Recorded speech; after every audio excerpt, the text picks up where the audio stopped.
नमस्कार, मैं हूं राम विश्वकर्मा। आप देख रहे हैं नवभारत टाइम्स। नेपाल में सत्ता का उलटफेर हुआ। पहली बार सत्ता की कमान एक महिला को सौंपी गई। नेपाल की अंतरिम सरकार की मुखिया के तौर पर जेनजी आंदोलनकारियों की पसंद सुशीला कार्की बनी। जेनजी आंदोलन के प्रमुख नेता सुदन गुरुंग भी सुशीला कार्की को देश की अंतरिम प्रधानमंत्री बनाए जाने से सहमत थे। ऐसा लगा जैसे अब सब कुछ संभल गया है और नेपाल में जल्दी ही सब सामान्य हो जाएगा। लेकिन क्या नेपाल में जेनजी युवा किसी के सगे होकर रह पाएंगे? ये बड़ा सवाल बन गया है। सवाल इसलिए क्योंकि कुछ दिन पहले नेपाल के प्रधानमंत्री रहे केपी शर्मा ओली को सत्ता छोड़ने के लिए मजबूर करने वाले जेनजी आंदोलनकारियों के निशाने पर अचानक नेपाल की नई प्रधानमंत्री सुशीला कार्की भी आती दिख रही हैं। ऐसा लग रहा है जैसे वो भी ज्यादा दिन तक इस पद पर बनी नहीं रह पाएंगी। जेनजी आंदोलन के मुखिया रहे सुदन गुरुंग ने अचानक अपने एक बयान से सबको चौंका दिया है।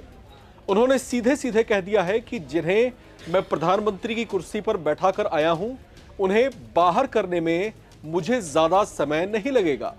उनके ऐसे तेवर से लगने लगा है कि नेपाल में उपजा राजनीतिक संकट इतनी जल्दी सामान्य नहीं होने वाला। अब सुदन गुरुंग की ओर से ऐसा बयान तब आया है जब सुशीला कार्की सरकार का मंत्रिमंडल विस्तार होने की तैयारियां चल रही हैं।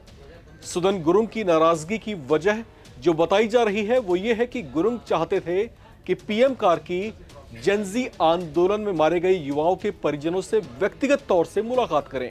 इसे लेकर उनकी ओर से 2 बार प्रयास भी किए गए, लेकिन बताया जा रहा है कि दोनों बार प्रधानमंत्री सुशीला कार्की अपनी व्यस्तता के चलते उनसे मुलाकात नहीं कर पाई। इतना ही नहीं, चर्चाएं इस बात को लेकर भी हैं कि कार्की मंत्रिमंडल विस्तार में मंत्री पद के लिए नामों के चयन में सुदन गुरुंग के प्रभाव वाले लोगों को भाव नहीं दे रही हैं, जबकि वे चाहते हैं कि नई सरकार में उनके प्रभाव वाले कुछ चेहरों को प्रमुखता से जगह मिल जाए। ऐसा ना होता देखकर उनका पारा अब चढ़ गया है और उन्होंने यहां तक कह दिया कि जिसे सत्ता में ला सकते हैं उसे सत्ता से हटा भी सकते हैं। सुशीला कार्की के आवास के बाहर जेनजी युवाओं ने प्रदर्शन भी किया है। उनका कहना है कि प्रधानमंत्री बनते ही कार्की बदल गई हैं, क्योंकि वो कैबिनेट में उन्हें तवज्जो दे रही हैं जिनका आंदोलन से कोई लेना देना ही नहीं है। आपको बता दें कि सुदन गुरुंग के संगठन हामी नेपाल ने हाल ही में हुए आंदोलन में बड़ी भूमिका निभाई है। युवाओं को एकजुट करने के साथ साथ नेपाल में हुए तख्तापलट में इस संगठन की बड़ी भूमिका रही है। लेकिन अब एक बार फिर से हालात बदलते हुए नजर आ रहे हैं।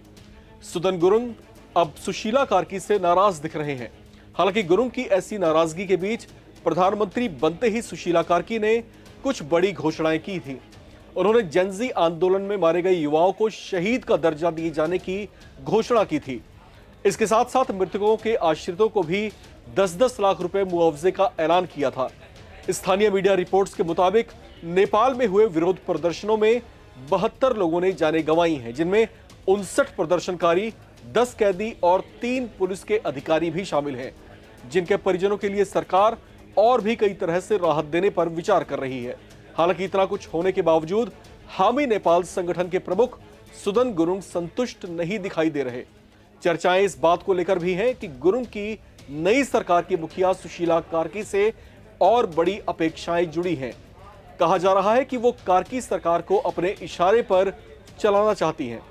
लेकिन नेपाल में महिलाओं की आइकन रही और नेपाल सुप्रीम कोर्ट की पहली मुख्य न्यायाधीश जैसे उच्च पद पर रही सुशीला कार्की नेपाल में एक मजबूत और जनता की विश्वसनीय सरकार का संचालन कर मिसाल कायम करना चाहती हैं, जिसके लिए उन्होंने अपने तरीके से प्रयास भी शुरू कर दिए हैं। इसी को कार्की और गुरुंग के बीच उपजती तकरार की नई वजह माना जा रहा है।